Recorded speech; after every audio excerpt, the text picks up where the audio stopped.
When I opened my eyes after 12 years, the first thing I heard was my daughter's voice. But she wasn't talking to me. She was apologizing to someone for being late to clean the executive bathroom. My daughter, Lily Chen, apologizing for being late to clean toilets.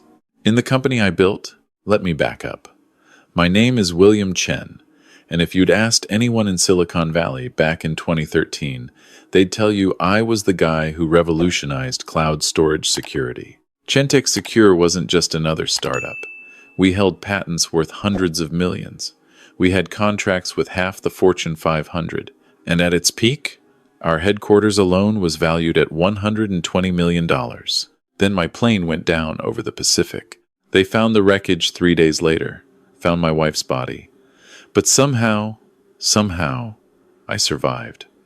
Broken skull, massive brain trauma. The doctors gave me a 5% chance of ever regaining consciousness. My brother Daniel stood at my bedside and told me later, he promised he'd take care of everything. He did, just not the way I thought.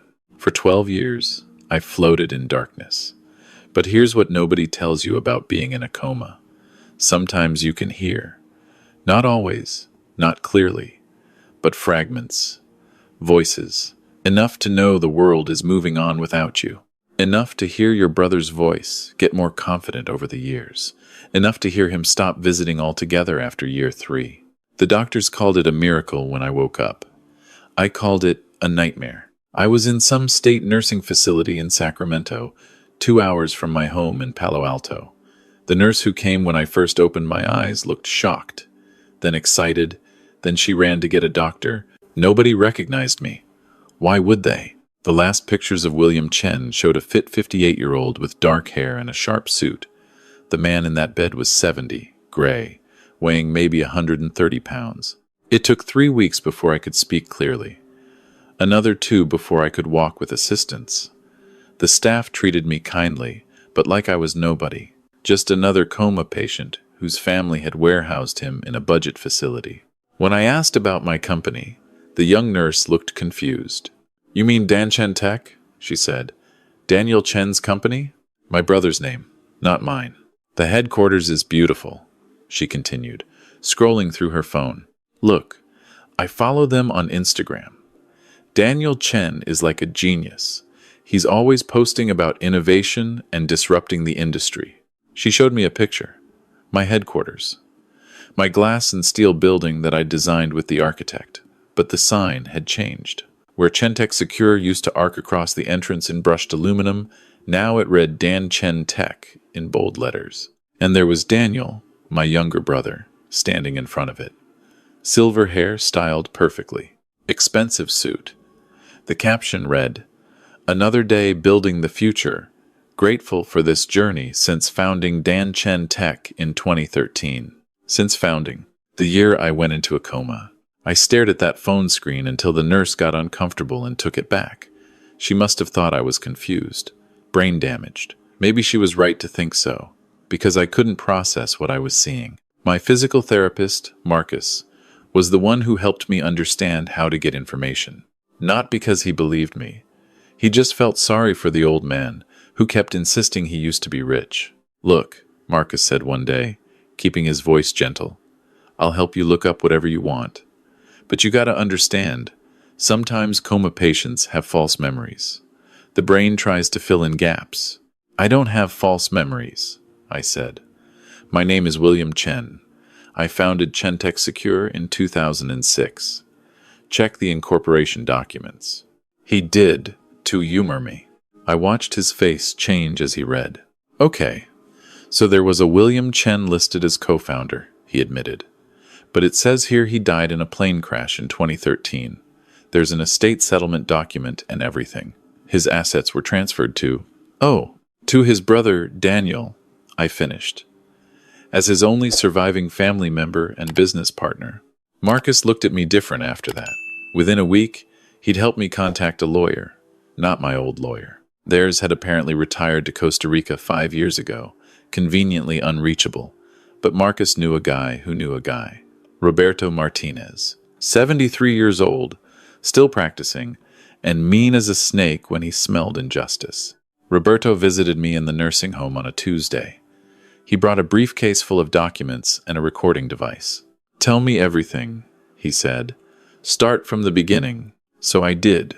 I told him how Daniel and I started the company together, how I was the tech genius, and he was supposed to handle business operations, how we'd agreed to a 60-40 split with me holding controlling interest, how I'd set up trusts for my daughter Lily, who was 13 when the plane went down, how I'd made Daniel the trustee, temporary executor, meant to protect everything until I recovered or until Lily turned 25. "Your daughter," Roberto interrupted. "How old is she now?" 25, I said. "Her birthday was in March, so she should have full access to her trust now. If there's anything left in it." Roberto's jaw tightened. He made notes. Then he left, and I didn't hear from him for 3 weeks. When he came back, his face was grim. "It's worse than you thought," he said, spreading documents across my bed. "Daniel had you declared legally dead 6 months after the accident. Got a sympathetic judge, argued that you were brain dead, that keeping you on life support was cruel. He produced doctors who testified your brain activity was minimal. But I was alive. Alive enough to keep your heart beating. That's all the state requires for the nursing home to keep you, but legally dead enough that your assets could be transferred. Daniel did everything by the book, William. Probate court, estate settlement, the works. On paper, it's airtight. What about Lily's trust?" Roberto pulled out another document. Dissolved. "Daniel petitioned the court, said the trust assets needed to be used for your ongoing care. The judge approved it. Every cent went into a medical fund that Daniel controlled. And somehow, that money lasted exactly until Lily turned 18 and aged out of the foster system." "Foster system?" I felt my chest tighten. Her mother died. Where else would she go? Daniel fought for custody initially, but he claimed he couldn't provide adequate care due to his responsibilities running the company. She spent her teenage years in group homes, got a partial scholarship to community college, but dropped out after a year. Couldn't afford it. The room tilted. My daughter, in foster care. While Daniel lived in my house, ran my company, spent my money. "Where is she now?" I whispered. Roberto looked down. "She works at Dan Chen Tech." "That's good, right? He gave her a job?" "William." Roberto's voice was soft. "She's on the custodial staff." That's when I started planning. It took another month before I was strong enough to leave the nursing home. Roberto helped me check out, helped me find a cheap apartment in San Jose. I looked nothing like the old William Chen. 70 years old, rail-thin, gray, and weathered. I could have walked past Daniel on the street and he wouldn't have glanced twice. That anonymity was useful. I spent weeks researching, going through old files Roberto had managed to access through legal channels. Daniel had been thorough. I'd give him that. He'd sold off divisions, consolidated operations, cut staff. The company was leaner, more profitable, actually. He'd done well. He'd done well with my company. I found Lily's address through public records. She lived in a studio apartment in Mountain View, 45 minutes from work. I watched her leave one morning, followed at a distance. She drove an old Honda Civic with a dented fender, parked in the employee lot behind the building, not the garage where executives parked. I waited until she went inside. Then I made my move. Dan Chen Tech had open house hours, tours for potential clients and investors. I signed up under a fake name, put on the cleanest clothes I owned, joined a group of 20 people getting the grand tour. The young man leading us was enthusiastic. Dan Chen Tech was founded by Daniel Chen in 2013, he said, and I bit my tongue. He saw the future of cloud security and revolutionized the industry. Today we serve over 300 Fortune 500 companies. We walked through hallways I'd walked 1,000 times, past offices I'd designed, through the cafeteria where my wife and I used to have lunch. Everything was the same, yet completely different. The pictures on the walls showed Daniel at conferences, Daniel accepting awards, Daniel shaking hands with CEOs and senators. Not one picture of me. We passed a woman in a maintenance uniform, emptying trash cans. She had her head down, earbuds in. I stopped walking.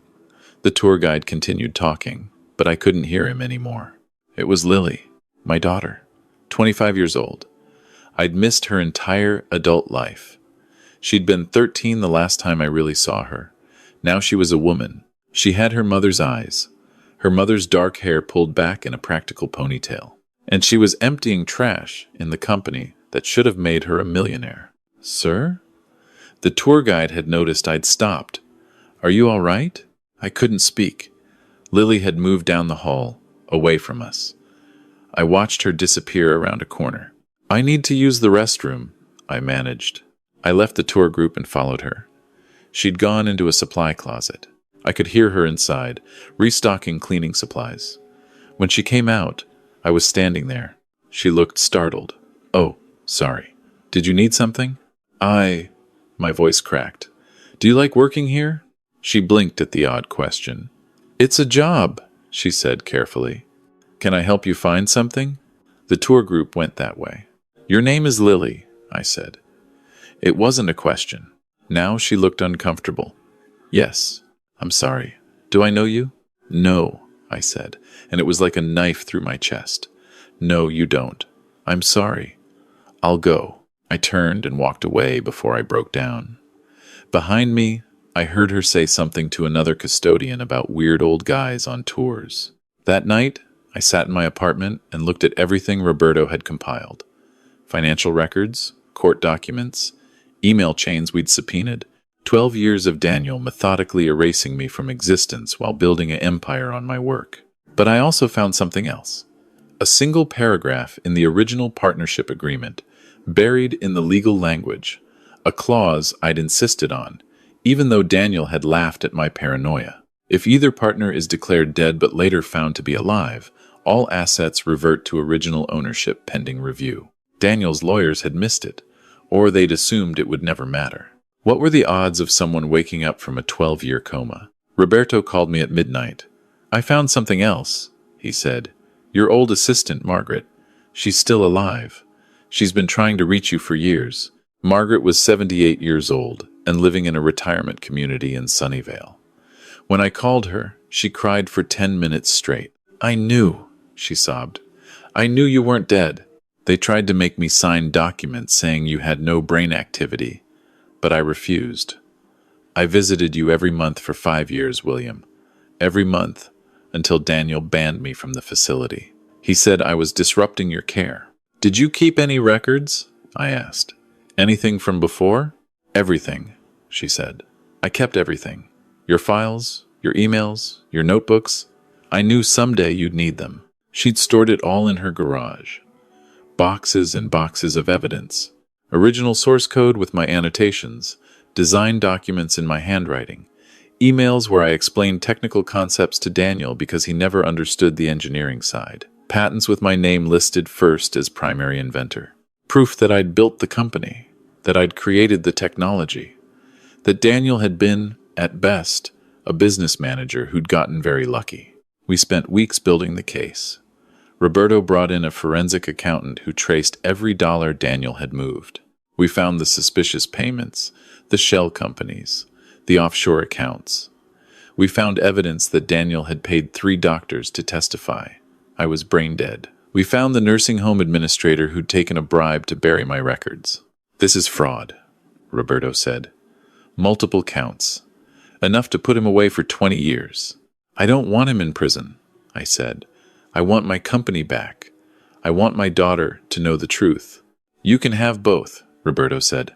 We scheduled a board meeting. Daniel didn't know, of course. Roberto had contacted 3 of the original board members, the ones who'd been there since the beginning. They'd believed Daniel's story about me being dead, but they'd also been suspicious about how quickly he'd consolidated power. The meeting was set for a Tuesday at 10 a.m. I got there at 9:30, walked right past security. Nobody stopped the old man with the visitor badge. I went to the executive floor, to the conference room with the floor-to-ceiling windows overlooking the campus. Daniel was already there, going through a presentation. He was 62 now, but he looked good. Expensive suit, expensive haircut, expensive watch. He'd done very well for himself. I sat down in a chair at the back of the room. He glanced at me, annoyed. "This is a private meeting," he said. "You need to leave." "I don't think so," I said. Something in my voice made him look again. Really look. I saw the moment it clicked. Saw his face go white. "No," he whispered. "No, you're dead." Apparently not. The board members started arriving. 3 of them stopped dead when they saw me. One of them, Patricia Wong, actually gasped. "William?" she said. "Is that really you?" "Hello, Patricia," I said. "Been a while." Daniel had recovered himself. "I don't know who this man is," he said loudly, "but he's clearly an imposter. William Chen died in 2013. I have the death certificate. I have the court documents." "You have fraudulent documents," Roberto said, walking in with his briefcase. "And we can prove it." What followed was 3 hours of the most brutal meeting I've ever sat through. Roberto presented everything. The medical records showing I'd never been brain dead. The bribed doctors. The falsified death certificate. The clause in the partnership agreement that Daniel had violated. The evidence of embezzlement and fraud. Daniel tried to argue. Tried to claim he'd been acting in good faith. Tried to say he'd used the money to keep the company alive during hard times. Then Roberto brought out the bank statements showing the $5 million Daniel had transferred to his personal account last year. The luxury cars, the house in Aspen, the art collection. "You stole from a coma patient," Patricia said, her voice shaking. "You stole from your own brother." "He was gone," Daniel shot back. "He wasn't coming back. Someone had to run the company. Someone had to make the hard decisions. And I did it. I made this company more valuable than he ever did. With his technology," I said quietly. "With his patents. With his work. You were always the businessman, Daniel. You never understood the tech. You still don't." "I understand business," he snarled. "I understand profit margins and market share and quarterly reports. Things you never cared about because you were too busy playing genius in your lab." "And where's your genius daughter now?" Patricia asked. "Where's Lily?" Daniel's face went red. "She's employed. She has a job. She's a janitor," I said. "She empties trash cans. In the company her father built. In the building that should have made her wealthy." "She dropped out of college," Daniel said. "She didn't apply herself." "She dropped out because she couldn't afford it," Roberto interjected. "Because you dissolved her trust fund. Because you spent her inheritance on your lifestyle." The vote wasn't even close. The board suspended Daniel immediately. Pending investigation, all his duties were transferred to an interim CEO. His accounts were frozen. His building access was revoked. Security came to escort him out. As he passed me, he stopped. "You should have stayed asleep," he said. "Yeah," I said. "Probably would have been easier for you." They walked him out. I watched him go, feeling nothing. No satisfaction. No anger. Just empty. Patricia touched my arm. "What do you want to do now?" she asked. "We can have you reinstated as CEO immediately. The company is yours." "I don't want it," I said. She looked shocked. "But you built it." "I built it 12 years ago. It's not my company anymore. And I'm 70 years old, Patricia. I don't have another startup in me." "Then what do you want?" "I want to talk to my daughter." They told me where to find her. 3rd floor, custodial office. I took the elevator down, my heart pounding. She was sitting at a desk, filling out some kind of maintenance report. When I knocked on the door frame, she looked up. "Oh," she said, "you're that guy from the tour. Are you lost again?" "No," I said. "I'm not lost." "Lily, my name is William Chen." She stared at me. That's my father's name." "I know. My father is dead." "Your father was in a coma," I said. "But he woke up. And he's been looking for you." I saw it happen. Saw the confusion, the disbelief, the desperate hope she was trying to crush down. She stood up, shaking her head. No, this is some kind of sick joke. My uncle showed me the death certificate. My father died in the plane crash with my mother." "Your mother died," I said, my voice breaking. "But I didn't. I'm so sorry, Lily. I'm so sorry I wasn't there. But I'm here now." She was crying now, angry tears. "You can't be him. My father was rich. My father was important. He wouldn't have let me grow up in foster homes. He wouldn't have let me work as a janitor. Your father was in a coma, I repeated, and your uncle lied to you. He lied to everyone. He took everything that should have been yours, and he kept you in the dark because it was easier to control the money that way. I don't believe you. I can prove it, I said. I can show you the court documents, the medical records, everything. But first, I want you to know something. When I woke up, the first thing I did was look for you. The first thing I wanted was to see you. And when I saw you emptying trash in the company I built for you, it broke my heart. She sat down heavily. For me? For you? I said. Everything I built was for you. To give you opportunities. To give you security. Your uncle stole that, but I'm going to get it back.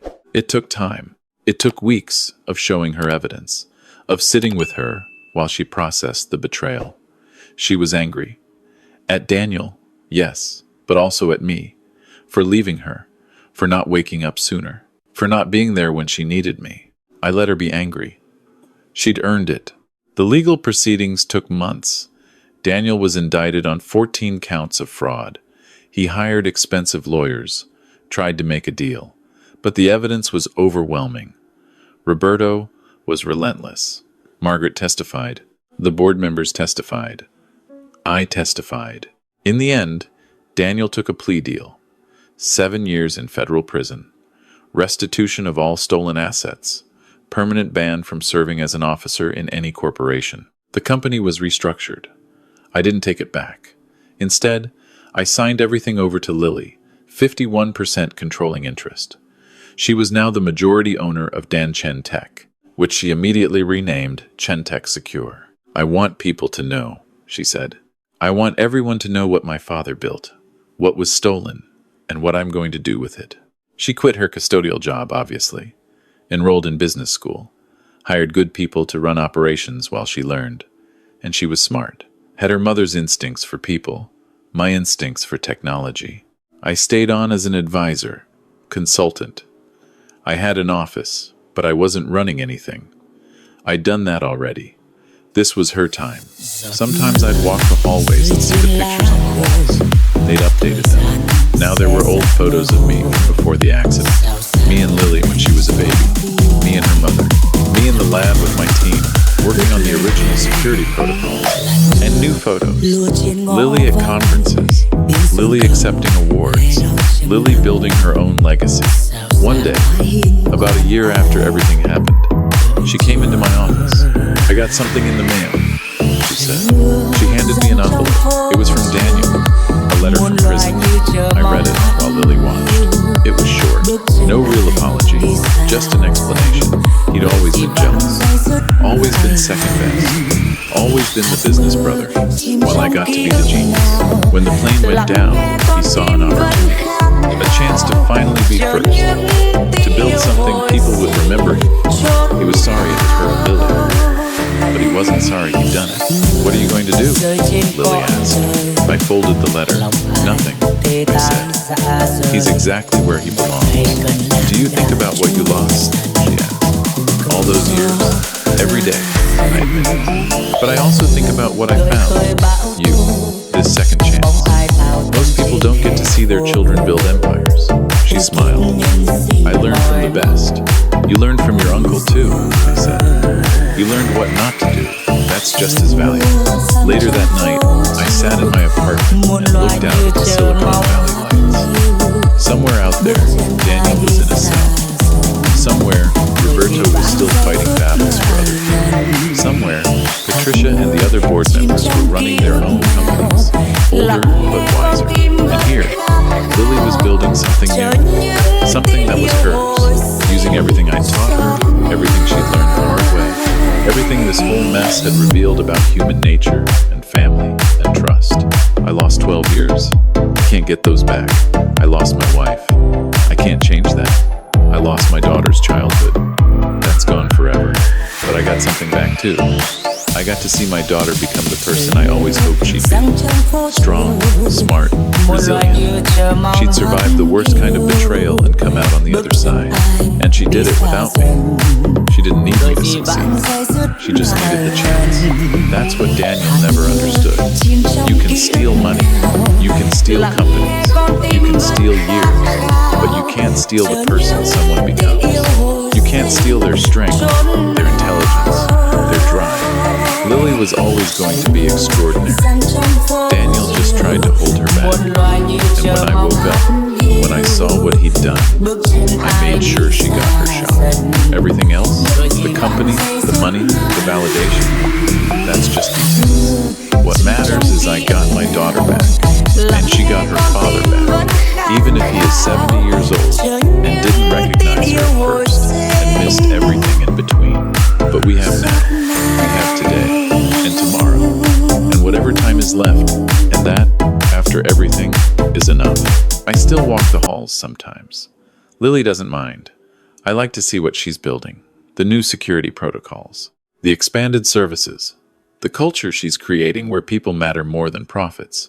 Where innovation comes from treating employees well. Where betrayal and greed are not acceptable business strategies. She calls me sometimes, late at night when she's working on a problem. "Dad," she'll say, "I need your brain for a minute." And I'll talk her through it. The way I used to talk Daniel through problems, back when I thought he was my partner, back when I thought blood meant loyalty. I know better now. Family isn't blood. Family isn't DNA. Family is who shows up, who stands by you, who fights for you when you can't fight for yourself. Roberto is family. Margaret is family. Patricia is family. And Lily. Lily is everything. Daniel is just a cautionary tale. A reminder that greed makes people do terrible things. That jealousy poisons everything it touches. That 12 years in a coma can teach you more about human nature than 12 years running a company. The first year after I woke up was the hardest. Learning to walk again. Learning that the world had moved on. Learning that my brother had betrayed me in every way possible. Learning that my daughter had suffered because of his greed. But the second year, I watched Lily thrive. Watched her take everything I'd built and make it better. Watched her succeed not because of me, but because of who she'd become despite everything. That made it worth it. All of it. Even the 12 years floating in darkness. Even the betrayal. Even the pain. Because at the end, justice won. Family won. Truth won. And Daniel? Daniel lost everything. His freedom, his reputation, his family, his legacy. He built his empire on lies. And when the truth came out, it all came crashing down. That's the thing about stealing someone else's dream. You can live in it for a while. You can pretend it's yours. But eventually, the real owner wakes up. And then there's hell to pay. My name is William Chen. I built a company worth $120 million. I survived a plane crash, a 12-year coma, and the worst betrayal imaginable. But more than that, I'm Lily's father, and that's the only legacy I need. The rest is just a story about greed and lies, and what happens when you think you can bury the truth forever. Spoiler alert, you can't. Truth has a way of clawing its way back to the surface, just like I did.